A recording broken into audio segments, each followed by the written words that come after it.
Hello हाँ जी बेटा next मैं तुहानूं थोड़ियां जी एग्जाम्पल्स करवान लगी हाँ show that a given gun will shoot 3 times as high when elevated at an angle of 60 degree elevated मतलब inclination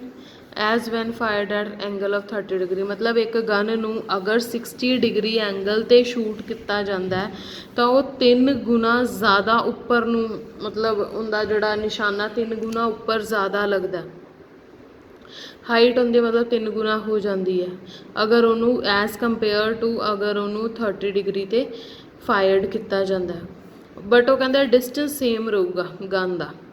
horizontal distance so let u be the velocity of projection h1 height है जो 60 degree elevation h2 height है when elevation is the inclination is 30 degree and we know the formula of horizontal range that is u square sin square alpha upon 2g so now we see that there is a h1 is 3 times h2 so gun will shoot 3 times as high next line but will carry the same distance on horizontal plane horizontal range first case ਦੇ ਵਿੱਚ ਦੇਖ ਲਓ alpha ਦੀ value 60 लिखी तो यह बन गया sin 120 and sin 120 is equivalent to sin 60 because in second quadrant 180 minus 60 sin of 180 minus theta की ਹੁੰਦਾ sin theta therefore same as second case horizontal range नहीं change होनी नेक्स्ट है velocity at the maximum height of a particle maximum height ते velocity की होंदी है Y वाला कंपोनेंट तो जीरो होंदा है क्योंकि हाइट मैक्सिमम कदों होंदी है when d y by d t is zero रह किहड़े गई फिर velocity d x by d t horizontal component और horizontal component d x by d t कहते इक्वल है u cos alpha is half of initial velocity is half of the initial velocity that means alpha is 30 degree now prove that range on the horizontal plane is what is the horizontal range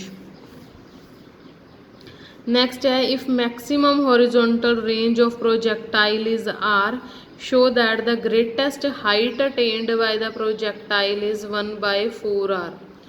maximum horizontal range की है इनकी r है ठीक है show that greatest height attained by the projectile की है 1 by 4r okay so maximum horizontal range is देखो वैसे हॉरिजोंटल रेंज का फार्मूला की होंगे u square sine 2 alpha by g इनकी मैक्सिमम वैल्यू कदों आएगी जो देखो वेलोसिटी भी कॉन्सटेंट होंगी है ग्रेविटेशनल फोर्स भी कॉन्सटेंट है चेंज असीं वध तों वध की कर सकते हैं अल्फा सो इनकी मैक्सिमम वैल्यू कदों आएगी when sine 2 alpha is 1 and when sin of 2 alpha is 1 when alpha is pi by 4 therefore maximum horizontal range is u square upon g so greatest height attained is 1 by 4r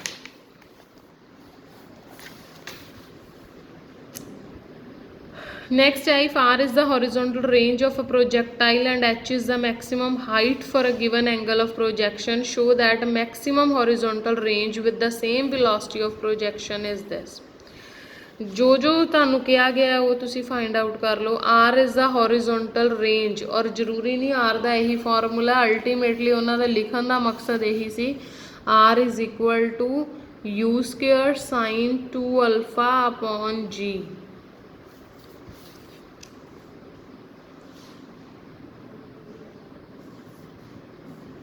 so maximum horizontal range है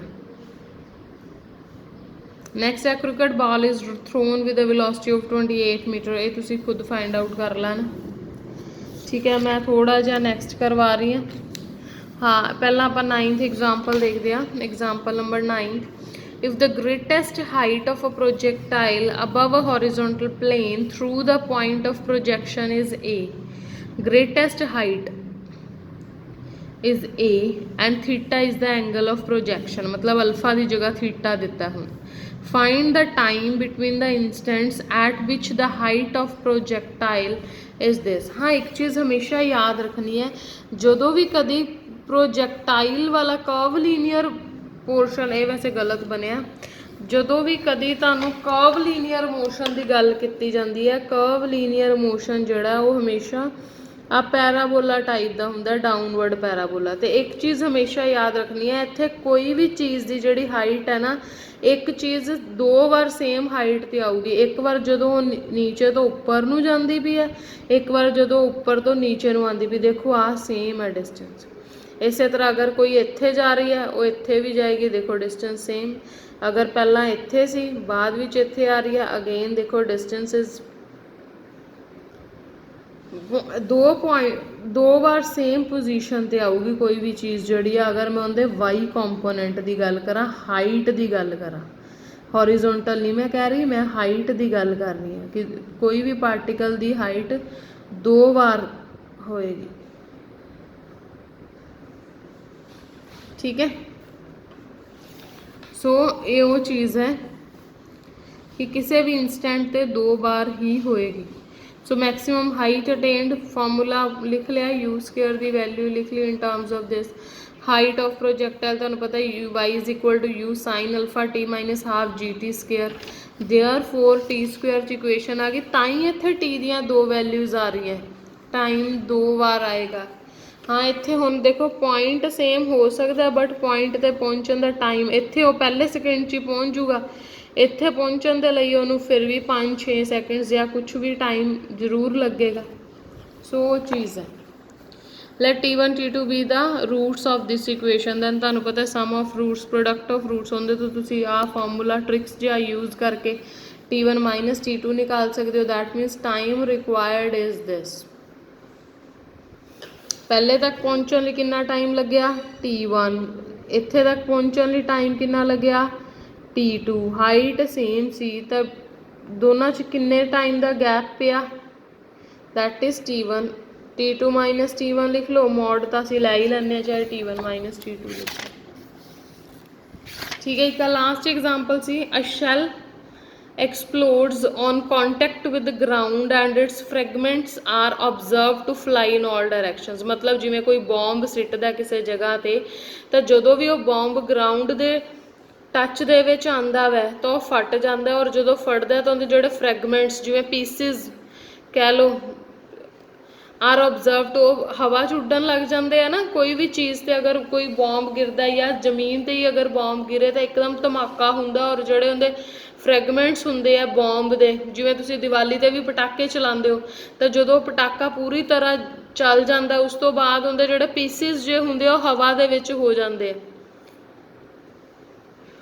Show that the difference between two times at which fragments may fall at a point is 2 seconds away। just उन्होंने statement देनी है, statement का मतलब समझना की है।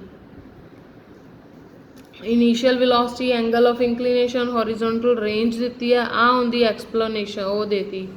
Explode जो होंदा है बॉम्ब तो उनकी रेंज 2 जगह पर सेम रहूगी, एक एंगल अल्फा वेले, एक π/2 माइनस अल्फा वेले, क्योंकि साइन की गल है और साइन दे विच आ देखो आ साइन थ्रू आउट पॉजिटिव ही रहेगा।